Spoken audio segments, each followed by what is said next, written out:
Hola, Dios les bendiga, bienvenidos a la clase número 2 de Pentateuco.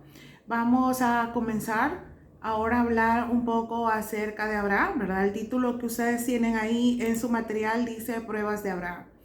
Y comenzamos con el llamamiento de él que sucede en el capítulo 12. En el capítulo 12, los primeros versículos del 1 al 9. Yo creo que ya la mayoría de nosotros hemos leído esta parte de la Biblia que es sumamente importante, pero lo podemos recordar.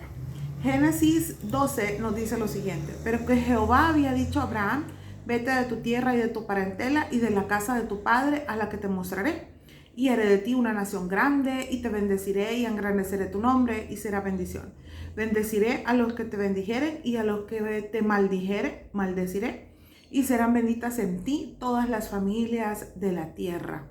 Vea que esas promesas de Dios son tan impactantes que aún hasta ahora en día nosotros seguimos hablando de esas promesas, ¿verdad? Pero para Abraham había algo complicado. ¿Por qué? Porque habían dos cuestiones importantes dentro de su vida, y una de ellas es que él había sido criado prácticamente rindiendo cultos a dioses ajenos.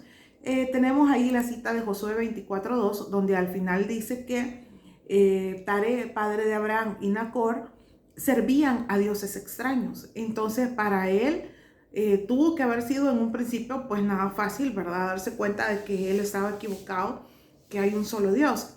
Y la otra parte es que él tuvo que tener una prueba inicial, y fue separarse de su familia y de su patria, ¿verdad? Es decir, familiares cercanos, quizás no tenía muchos probablemente, ¿verdad? O probablemente sí, pero igual tuvo que dejar todo. Tuvo que dejar todo e irse, porque Dios le había hecho estas promesas, que le iba a dar la tierra de Canaán, que iba a ser una población numerosa, y que todos los linajes por medio de él serían benditos, que es lo que acabamos de leer en Génesis 12. Por falta de hambre, Abraham fue a Egipto, y Dios no le había mandado que saliera de Palestina, y recurrió a una mentira, ¿verdad? Porque quizás él se sentía eh, mal, ¿verdad? En el hecho de que iba a estar expuesto a mucho peligro. Entonces dijo, no, mejor me voy. Y fue una decisión que no consultó con Dios. Luego de eso, en el capítulo 13, vemos una contienda entre los pastores de Lot y los pastores de Abraham. Es decir, que ambos tenían varias posesiones, ¿verdad? Porque no cabían en ese espacio, y Lot decidió tomar, ¿verdad?, un lado, y Abraham tomar el otro. Entonces Lot decidió y vio, ¿verdad?, qué tierra era la que mejor, la que más le convenía a él. Entonces decidió irse hacia un lado, y luego Abraham dijo, bueno, si tú tomas este, yo me voy al otro, o sea, al lado contrario, para no encontrarse. Dentro de todo eso sucedió que del lado de Sodoma y Gomorra, que es donde se había ido Lot, hubieron varios reyes que tomaron la ciudad, y entre todas las cosas que sucedieron, se llevaron a Lot detenido, ¿verdad? Se lo llevaron preso, cautivo, a él y todas sus posesiones. Entonces dice que a Abraham le llegó la noticia de eso, y él tomó 318 siervos. Eso indica que Abraham tenía bastante recursos, ¿verdad? Con esos 318 siervos recuperó a Lot y recuperó sus bienes.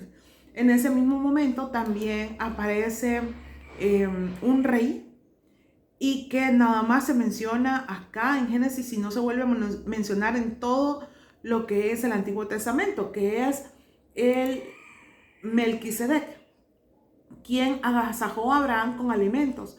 Aunque parece, dice, que era cananeo y servía al Dios verdadero, se trata de una figura profética extraordinaria de Cristo, por su nombre y posición como rey y sacerdote.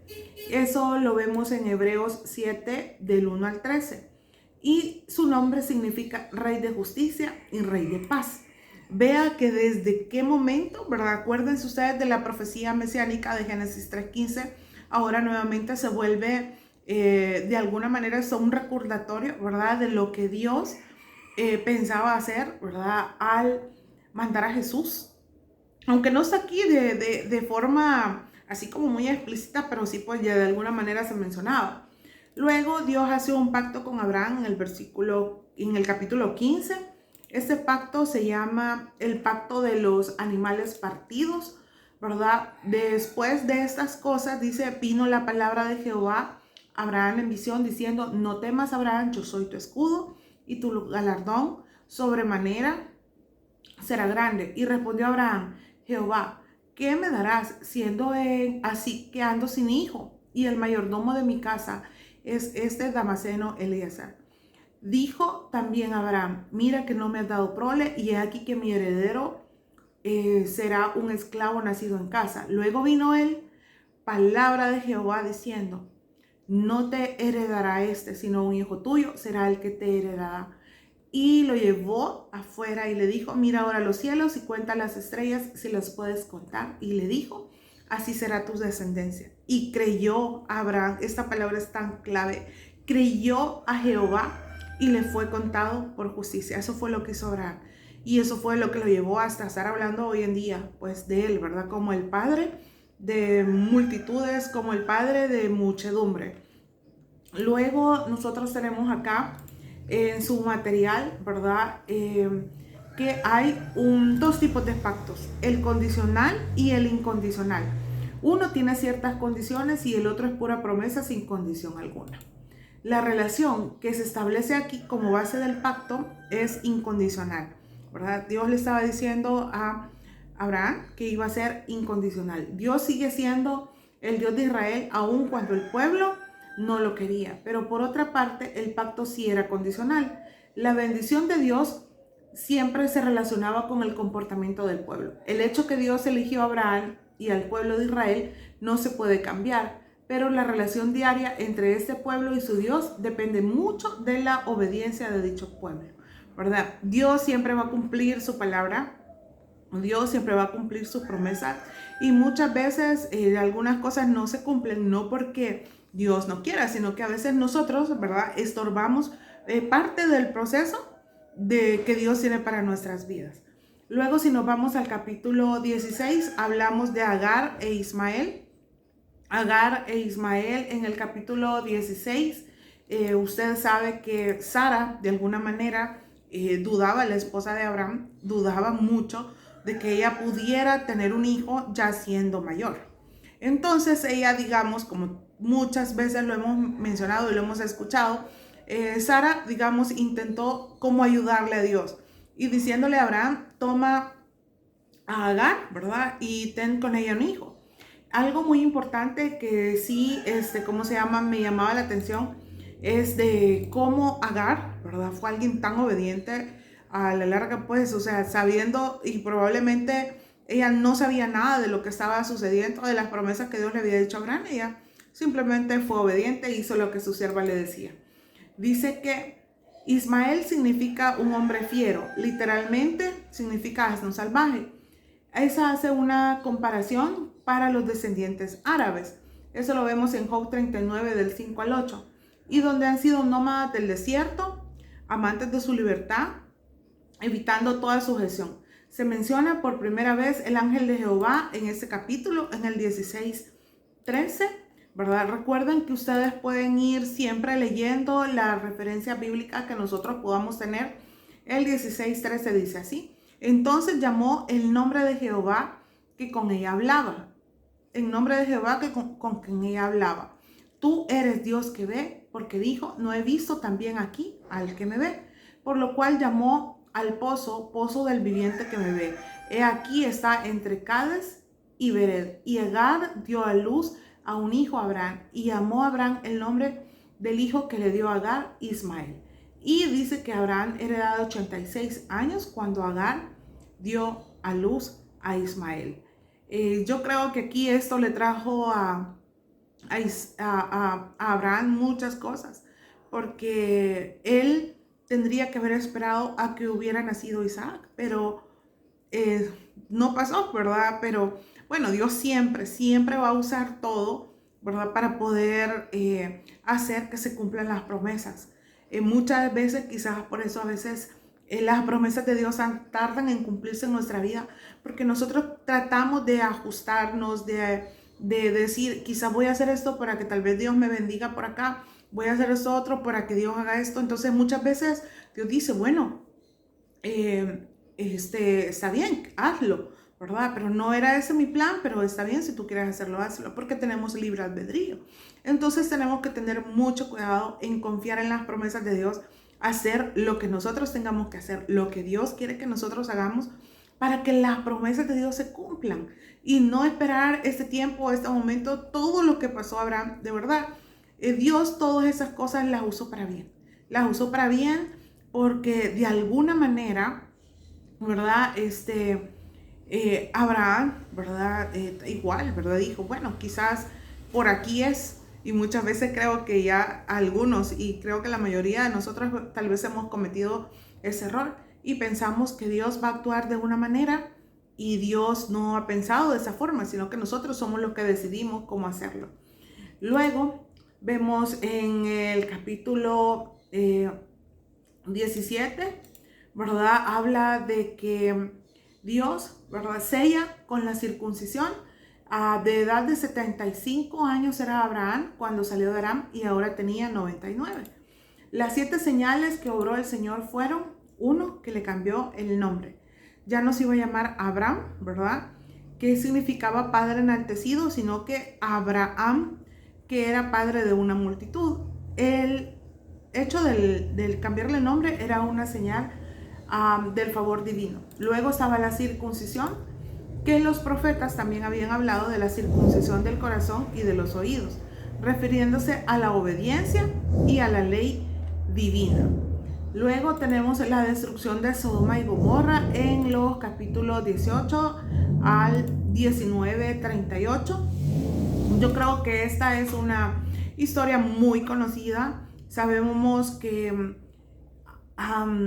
estas ciudades eran como llenas de mucho pecado, mucha maldad, mucha depravación en algún punto, y eso fue lo que permitió que esa ciudad fuera destruida. Dice acá, a raíz de la amistad de Abraham con Dios, le revela su plan de destrucción para Sodoma. ¿Qué significa eso? Leo este salmo y de verdad me indica de verdad que es la vida de Abraham, porque dice: la comunión íntima de Jehová es con los que le temen, y a ellos hará conocer su pacto, en el Salmo 25:14. O sea, era tan íntima la relación que tenía Abraham con Dios que hizo que él le pudiera contar qué es lo que iba a pasar. Entonces aquí empieza la intercesión de Abraham. Persistió hasta tener la seguridad que Dios perdonaría la ciudad si hubiera en ella 10 justos. Aunque Dios no salvó a Sodoma, respondió liberando a Lot y a su familia. No fue fácil, ¿verdad? Que Abraham estar diciéndole a Dios, como queriendo negociar, diciéndole si hubieran 50 justos, si hubieran 40, si hubieran 30, si hubieran 10, pero no habían. Simplemente estaba Lot, y quizás por amor, ¿verdad? Abraham, Dios permitió que fuera a rescatar a Lot. Sodoma y Gomorra eran habitadas por cananeos, según Génesis 10:19, estaban ubicadas en el extremo sudeste del territorio cananeo. Dice en Génesis 18:20, la última parte dice: y el pecado de ellos se ha agravado en extremo. Es decir, habían quizás, como decimos, todos los pecados habidos y por haber, ¿verdad? Estaban en ese lugar. Luego vea que para ellos no fue fácil. Abraham, ¿verdad? Para él, para Lot tampoco, ¿verdad? Estar en medio de esa situación. Pero a veces las decisiones que se toman tienen consecuencias, y yo creo que parte de todo eso, yo no le estoy echando la culpa a Lot, ¿verdad? Que por su culpa se destruyó o algo, ¿no? La ciudad, sino que simplemente él había tomado una decisión de irse por ese rumbo. Dios sabía que ese no era un buen lugar. Muchas veces así somos nosotros, tomamos decisiones. Cuando vemos algo bonito, nosotros decimos por aquí es. Pero si nosotros le consultamos a Dios, creo que nos ahorraríamos muchísimos problemas, muchísimo tiempo también, y muchas indecisiones, ¿verdad? Luego tenemos en el capítulo 21 el nacimiento de Isaac. Isaac, ustedes saben que es el hijo de la promesa. Jehová premió grandemente la fe que tuvo Abraham a través de los 25 años de su peregrinaje a Canaán.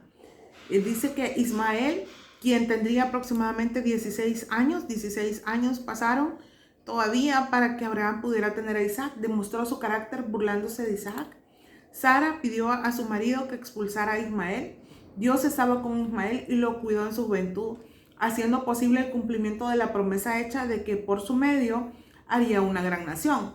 Al casarse Ismael con una egipcia y al habitar en Parán, Ismael se alejó de la familia de Abraham. Vea que como sea, ¿verdad? Dios igual cuidó a Ismael, ¿verdad? Y cuidó de su vida y permitió que también de él fuera una gran nación. En el capítulo 22 dice que se comenta que el sacrificio de Isaac era extraño, debido a que Abraham agradaba a Dios y no rendía cultos paganos de sacrificios humanos. Pero el propósito de la prueba era aumentar la fe de Abraham y darle la oportunidad de alcanzar una victoria mayor y recibir una revelación más profunda de Dios. Créanme que cuando yo leí esto, y lo he subrayado porque creo yo de que esto es parte de lo que nosotros tenemos que tener en cuenta siempre cuando estemos pasando por una prueba, ¿verdad? Las pruebas que Dios pone en nosotros nunca van a ser para mal, siempre va a ser para crecer, aunque el proceso sea un poco complicado. Luego en el capítulo 22 tenemos la muerte de Sara. La Biblia registra su muerte que tenía la misma ¿verdad? Razón de ser, ¿verdad? Porque pues sí, le da tantas cosas que habían pasado, o sea, no era así que iban a ser eternos, ¿verdad? Pero tarde o temprano tenía que pasar eso. Y se registra a una mujer con la misma fe de Abraham al final, y es también madre de creyentes, y eso lo vemos en 1 Pedro 3:6. Abraham compró un campo que se llamó el campo de Macpela, donde ese lugar iba a ser el centro de la tierra prometida, porque se menciona más adelante para muchos otros eventos. Luego en el capítulo 24 se busca una esposa para Isaac, ¿verdad? Una esposa para Isaac, eso fue bien complicado, digamos, porque bueno, esa era la costumbre, pero Abraham no quería que Isaac se juntara con personas fuera de lo que ellos creían, ¿verdad? Entonces decidió enviar a un siervo a buscar a una mujer que pudiera ser la persona idónea para su hijo. No había sido fácil, como le digo, quizás para él decidirse a hacerlo, pero era algo que tenía que hacer, e igual Isaac tenía que obedecer a su padre, ¿verdad? Rebeca significa atar firmemente. Dice que era una mujer hospitalaria y bondadosa de carácter, que no vaciló en cuanto a hacer la voluntad de Dios, porque a ella le preguntaron si quería ir y ella dijo que sí. Para encontrarla no fue fácil, también para el siervo hubieron varios acontecimientos muy interesantes, por cierto, ¿verdad? Acerca de cómo llegó a saber que era ella la mujer que estaba destinada a poder estar con Isaac. Luego en el capítulo 25, del 1 al 11, vemos la muerte de Abraham. También se menciona que engendró 6 hijos más con Cetura y murió a los 175 años. El término fue unido a su pueblo se refiere al encuentro con sus antepasados en la habitación de los espíritus muertos, llamado Seol. Esto enseña que existía la esperanza de la inmortalidad en este punto de la historia bíblica. Y estamos hablando nada más que de Génesis. Luego tenemos, viene Isaac y Jacob, ¿verdad? Isaac era un hombre conciliador, sosegado y aún pasivo. Cometió los mismos errores que su padre, pero buscó a Dios, y a este hombre de fe y obediencia cumplió el propósito de Dios para su vida y transmitió esas promesas a Jacob, ¿verdad? Vemos a Abraham tuvo a Isaac, Isaac tuvo a Jacob, y no solo a Jacob, usted sabe que también estuvo, ¿quién más? Esaú, ¿verdad? Su hermano gemelo. Dice, 20 años después del casamiento de Isaac con Rebeca, nacieron Jacob y Esaú. Esaú significa velloso y es el mismo patriarca que después fue llamado Edom, es decir, que también eso significa rojo, y porque se comió un guiso rojo, ¿verdad? Usted se recuerda de parte de esa historia. Si se fija, aquí vamos como un poco más rápido, no me detengo mucho a dar algunas características o circunstancias que puedan haber pasado. Son historias que usted puede ir leyendo. De verdad que yo sé que esto es bastante lleno de mucho contenido, ¿verdad? Pentateuco, pero son historias que algunas ya las conocemos y que no está de más, ¿verdad? Que nos detengamos en algunos pequeños detalles para seguir aprendiendo. Jacob significa el que toma por el carcañal, pero más tarde Esaú lo interpretó como suplantador. La venta de primogenitura a cambio de un plato de lentejas revela que Esaú no asignaba valor alguno a la misma, porque no tenía ideales fuera de la satisfacción física inmediata, que era tenía hambre y no le importó lo que tenía que hacer. Los derechos y privilegios del primogénito por lo general dice que abarcan una porción doble de la herencia y la jefatura de la familia durante la guerra y en el culto. Es decir, que era algo sumamente valioso que Esaú despreció. Luego vemos en el capítulo 26, dice: las tentaciones a las cuales fue sometido Isaac fueron abandonar la tierra prometida, simular que Rebeca no era su esposa y reacción violenta a la provocación de los filisteos. Vea que para Isaac también habían situaciones, ¿verdad?, en las que Dios estaba viendo y examinando su corazón, y vea que si lo hizo con los grandes patriarcas, ¿cómo no lo va a hacer con nosotros? ¿Verdad? ¿Cómo no va a querer Dios probar nuestros corazones y ver qué es lo que hay en nosotros? Aprendemos de ellos que eran seres humanos, que se equivocaban, que cometieron errores, pero aún así decidían seguir creyendo en Dios. Y yo creo que esa es una gran lección que nos dan, al menos ahorita, vea lo que hemos visto, Abraham e Isaac. Luego en el capítulo 27 dice: Isaac estaba decidido a dar a Esaú lo que no le pertenecía según la profecía. Del capítulo 25-23, Esaú se desilusionó y se amargó contra Jacob debido a que las amenazas que tuvo Jacob que abandonar, ¿verdad? Porque ni modo, no le quedaba otra opción. Porque su mamá también le dijo, mejor vete, ¿verdad? Porque iba a ser un gran problema. Eso al final Esaú valoró, pero valoró tarde. Entonces, eso pues también había consecuencias, ¿verdad? No valoró lo que él tenía como primogénito, simplemente decidió darlo por un plato de lentejas. Dice acá: Dios animó a Jacob revelándose en sueños, una escalera que simbolizaba que existía comunicación entre el cielo y la tierra. ¿Se recuerdan ustedes de ese sueño que él tuvo?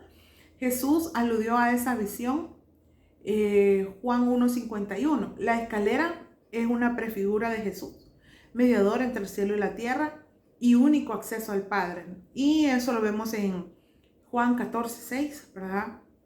Donde pues si nos habla muchas veces de que el único, ¿verdad?, que nosotros tenemos mediador entre Dios y nosotros los hombres ahora en día es Jesús, ¿verdad? Él dice: el temor de Jacob se debía a que creía que había llegado a la habitación terrenal de Dios.